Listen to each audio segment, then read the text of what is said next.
Shalom, Haverim! Hoje nós teremos um estudo sobre um texto do Zohar e que explica esse texto, nos dá luz, nos dá uma compreensão muito interessante sobre Yohanan, João, capítulo 1. Então nós vamos estudar o Zohar, nós vamos analisar o texto, nós vamos estabelecer também, afiançar algumas lições rabínicas e depois nós iremos para Yohanan, João capítulo 1 para verificarmos profundas semelhanças e temas que nos dão uma melhor compreensão da Brit Hadashah. Eu estou aqui com o Zohar, o volume 1, o Aleph, está na seção 11, o parágrafo 72. E o Zohar, lendo aqui diretamente do aramaico, que eu vou lendo e traduzindo, está escrito: Tahazei, venha e veja, Beoraita Berakadosh Baruch Hu Alma. Com a Torá, o santo, ou seja, o eterno, com a Torá, o eterno criou o mundo. Então aqui o Zohar está dizendo que o Eterno criou o mundo, ele criou, na verdade, todo o universo por meio da Torá. E aí, qual é a prova disso? De onde o Zohar extraiu isso? Aí o texto continua, Veha okmuha dirtiv, ou seja, a explicação disso é como está escrito. E daí há uma citação de um texto bíblico que eu vou ler para vocês. Está escrito, o Zohar prossegue: Vairie etzlo amon, vairie shashuin ion ion. E eu estava ao lado dele, como um amon, como um arquiteto. Eu estava ao lado dele como um arquiteto. E eu era as suas delícias, ion ion, dia a dia. Então, isso daqui é um texto do Sefer Mishlei, do livro de Provérbios, capítulo 8, verso 30, cuja eu já li aqui, e a tradução é: eu estava ao lado dele como um arquiteto e eu era as suas delícias dia a dia. Então vejam, essa seção do Zohar, esse texto diz que o Eterno criou o mundo, criou todo o universo com a Torá. A Torá, pela Torá, o Eterno criou o mundo. E daí o Zohar diz que isso é extraído, este entendimento de Mishlei, de Provérbios, capítulo 8, verso 30, que diz, aqui é como se a Torá estivesse falando com o Eterno. É como se a Torá dissesse assim para o Eterno: eu estava ao seu lado como um arquiteto.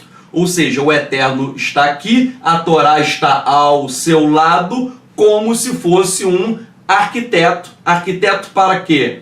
Um amon, para criar o mundo. E a Torá diz ao Eterno que ela era as suas delícias. A Torá, ela representa umas delícias para o Eterno. Então, gente, é muito interessante que o Eterno criou o mundo por meio da Torá. A Torá é como um arquiteto pela qual o Eterno criou todo o universo. A Torá aqui é chamada de delícias. E aí, como eu disse, foi citado Mishlei, o livro de Provérbios, capítulo 8, verso 30. Mas quando você ler o capítulo 8 na íntegra, leia o capítulo 8 que você vai verificar que quem está falando é a Hormá, é a sabedoria. Então o texto está muitas vezes na primeira pessoa do singular, e quem fala é a sabedoria, é Hormá. Então, o capítulo 8, verso 30, é a sabedoria falando para o Eterno. A sabedoria diz ao Eterno: eu estava ao seu lado, como um arquiteto. Eu era as suas delícias dia a dia. Então, de acordo com o Sefer Mishlei, o livro de Provérbios, quem está conversando com o Eterno é a sabedoria. O Zohar pega esse texto e diz que quem está falando com o Eterno é a Torá. Parece que é uma contradição, mas não há. Repito, o Zohar diz que a Torá está falando com o Eterno.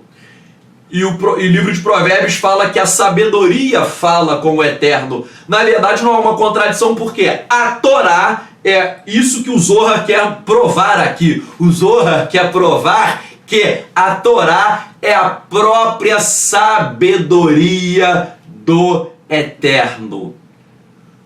A Torá não é uma outra entidade apartada do Eterno. A Torá não é um outro ser.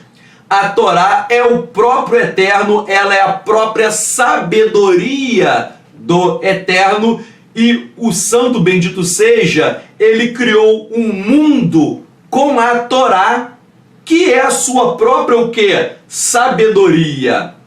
Então a Torá, que é a sabedoria do Eterno, é como se fosse um Amon, um arquiteto, um construtor que cria, que constrói, que edifica o mundo.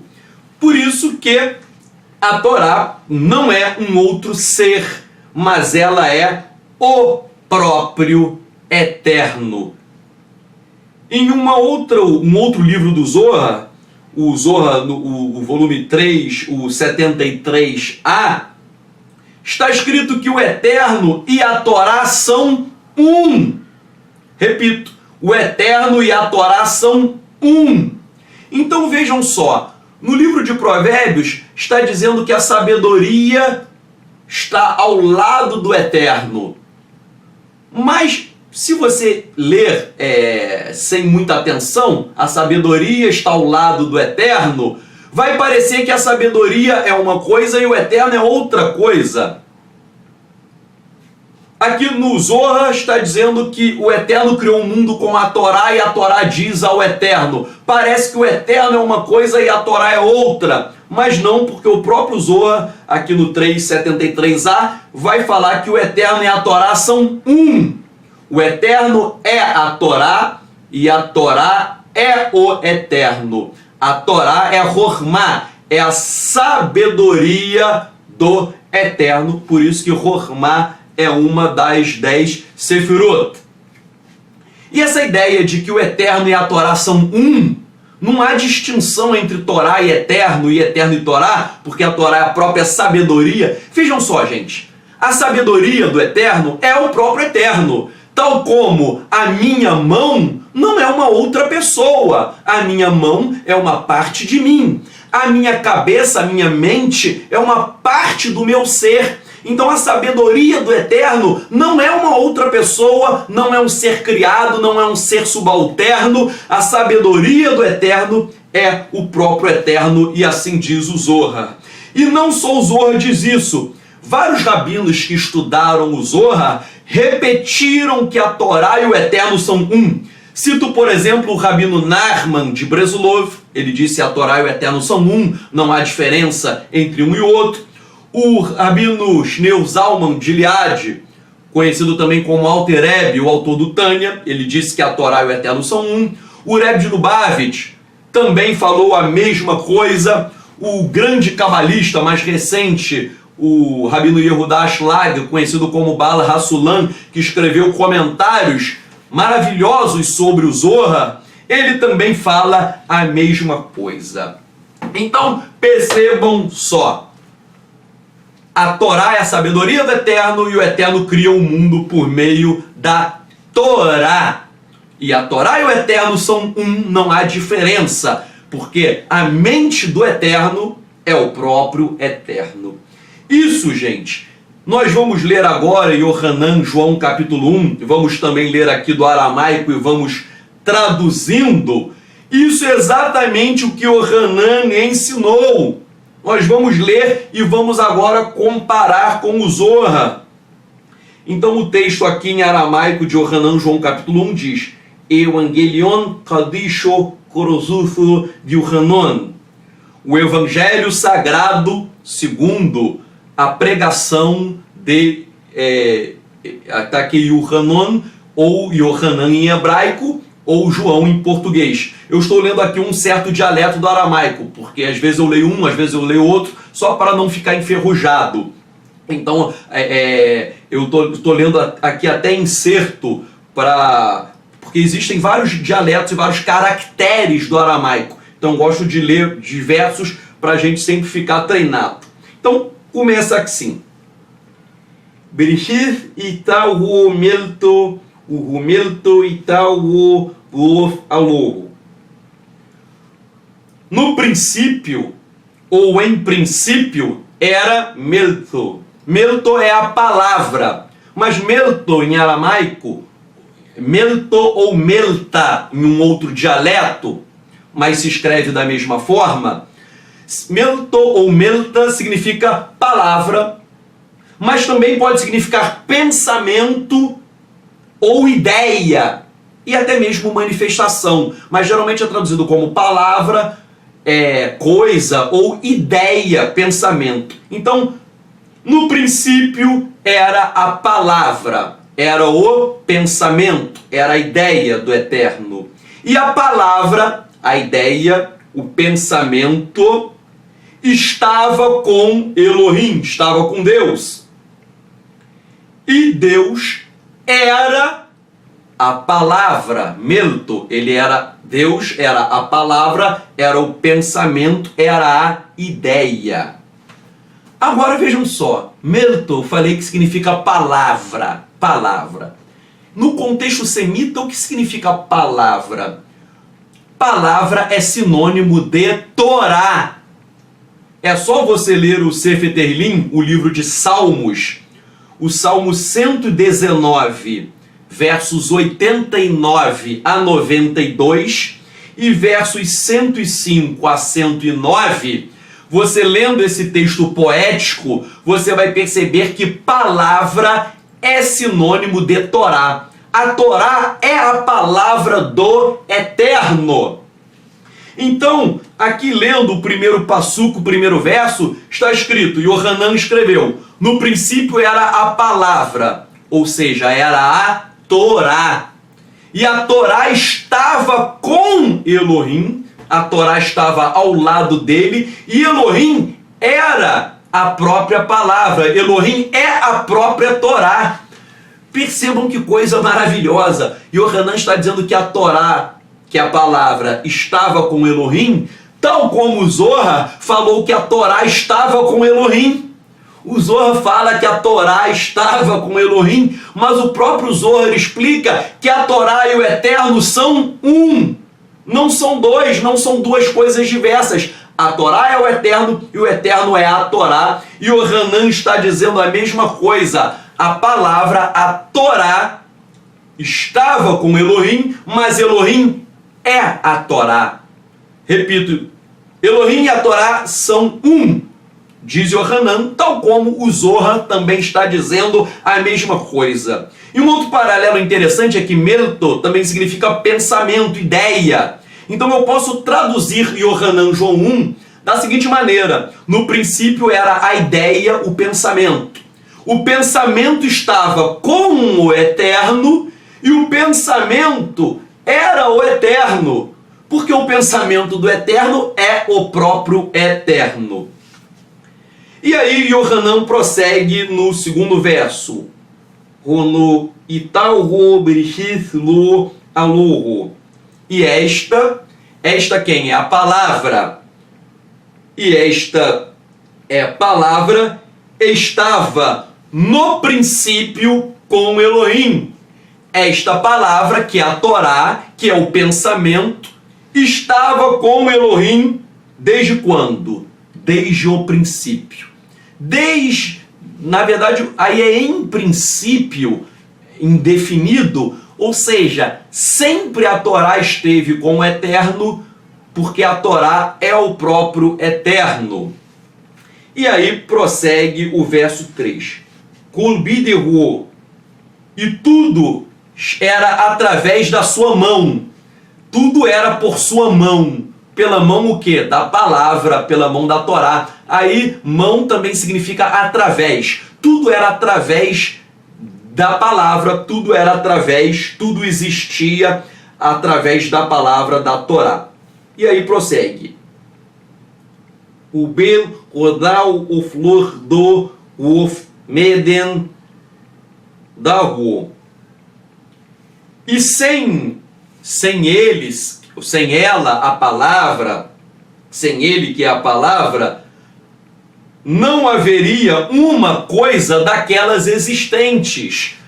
Não haveria nada, né? Meden é coisa. Não haveria Meden, não haveria coisa, não haveria nada do que existe. A tradução interpretativa é: não existiria nada do que existe. Então o texto está dizendo que sem Melto, sem a palavra, sem o pensamento do Eterno, não existiria nenhuma coisa no mundo. Nada existiria sem a palavra, repito, sem a Torá do Eterno.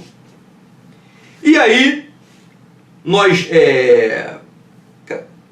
Cadê? Vamos lá. Bem, agora o verso 14. Pulem para o verso 14. O metro bezro o argenban. E melto, a palavra, a manifestação, o pensamento, a palavra, a ideia, se fez carne e habitou em nós. Aqui está o agendan. O agen pode ser também e desceu. A palavra habitou ou a palavra desceu no meio de nós, ou desceu em nós, desceu junto a nós. Então vejam só, quando você lê o contexto inteiro do capítulo 1 de Yohanan, depois ele vai identificar que esta palavra é Yeshua. Yeshua se fez carne e habitou e desceu no meio de nós. Então eles querem dizer, no princípio era a palavra, era a Torá. A Torá estava com Elohim, Elohim era a palavra. Depois ele vai dizer que tudo foi criado por meio dessa palavra, por meio dessa Torá. Ele vai dizer que não existiria nada no universo sem essa palavra, ou seja, sem a Torá, sem a sabedoria do Eterno. E no verso 14 ele fala que essa Torá, essa palavra, ela habitou, ela desceu no meio de nós. E no contexto ele identifica que essa melto, essa palavra, é Yeshua HaMashiach. Então, Yeshua é a Torá viva. No princípio era a Torá estava com Elohim e a Torá era Elohim. Tudo no universo foi feito por meio da Torá e nada existiria no universo sem a Torá. Gente, isso que eu estou falando aqui de Yohanan é a mesma coisa que está no Zohar. É a mesmíssima coisa. Nada existe no mundo sem Torá. Nada existe no mundo sem o Eterno. E a Torá é a sabedoria do Eterno. A única diferença do Zohar para Yohanan é que o Zohar não está dizendo que a Torá é Yeshua. Essa é a única diferença. O Zohar não diz isso. Mas Yohanan ele pega a mesma concepção teórica e aplica a Yeshua. E daí ele vai falando que a palavra se fez carne e habitou ou desceu no meio de nós, entre nós. Se Yeshua é a Torá, Yeshua então é a Torá viva. No princípio era a Torá estava com Elohim, a Torá era Elohim. Tudo no mundo existe por meio da Torá, então Yeshua é a Torá viva, que se fez carne. A Torá se fez carne e habitou entre nós. Agora, de onde Yohanan tirou o conceito israelita de que a Torá se faria carne? Isso é uma coisa interessante. Ali no Zohar, o Zohar não fala nada de a Torá se tornar carne. A Torá se tornou um ser humano, que é Yeshua HaMashiach. A Torá se fez homem e habitou entre nós. De onde ele tirou isso? Vou pegar aqui um outro livro muito interessante que vai mostrar onde está na literatura israelita a ideia da Torá, de a Torá se tornar carne. O Sefer Baruch, o livro de Baruch, no finalzinho do capítulo 3, no verso 28, em uma alusão à Torá, está escrito: Depois disso, ela vai explicar lá embaixo que ela é a Torá. Depois disso, ela, a Torá, apareceu sobre a terra e no meio dos homens conviveu. A Torá, de repente, isso aqui é uma profecia, gente. Uma profecia de que a Torá iria aparecer na terra e ela iria conviver no meio dos homens. Ela habitaria, a Torá habitaria no meio dos homens. Tal como Yohanan disse que a Torá se fez carne e habitou entre nós. E aí vem o verso 4, o capítulo 4, verso 1 e diz: ela, a Torá, é o livro dos preceitos de Elohim, é o livro das mitzvot, dos mandamentos de Elohim, a Torá que subsiste para sempre. Todos os que se agarram a ela, a Torá, destinam-se à vida, e os que a abandonam perecerão. Então aqui Baruch, muita gente não sabe, ele foi sofer, ele foi escriba de Irmeiahu Hanavi, do profeta Jeremias. Então esse grande amigo, esse profeta Baruch, muito amigo de Irmeiahu, de Jeremias, ele profetiza que a Torá iria habitar e conviver no meio dos homens. E essa profecia se cumpriu com Yeshua HaMashiach, porque ele é a Torá viva. Por isso que nós comparamos ali o Zohar com o Yohanan, e tal como o Zohar diz que a Torá e o Eterno são um, se a Torá é Yeshua, então Yeshua e o Eterno são um. Os rabinos dizem que não há diferença entre Torá e o Eterno, e entre o Eterno e a Torá, tal como não há diferença entre Yeshua e o Eterno e Yeshua. Algumas pessoas dizem, Yeshua é um ser criado, um ser subalterno. Vejam, isso não faz nem lógica à luz do Zohar e dos rabinos que eu citei, o Alter Rebbe, o Shneur Zalman de Liad, o Nachman de Breslov, o Rabino Yehuda Ashlag, o Baal Hassulam, o Rebbe de Lubavitch. Por quê? Todos esses rabinos dizem que a Torá e o Eterno são um. Não há diferença. E Yohanan, ele diz que Yeshua é a palavra, Yeshua é a Torá. Então, se Yeshua é a Torá, não há distinção entre Yeshua e o Eterno. Não existe um grau de hierarquia. Por quê? Porque a Torá é a própria sabedoria do Eterno que se manifestou em nosso meio. Então, que o Eterno abençoe e guarde todos vocês, que esse estudo possa edificar e que a luz do Mashiach brilhe sobre você, sobre a sua família, que você realmente receba bênçãos celestiais do Eterno. Que Hashem te abençoe e te guarde. Shalom, shalom.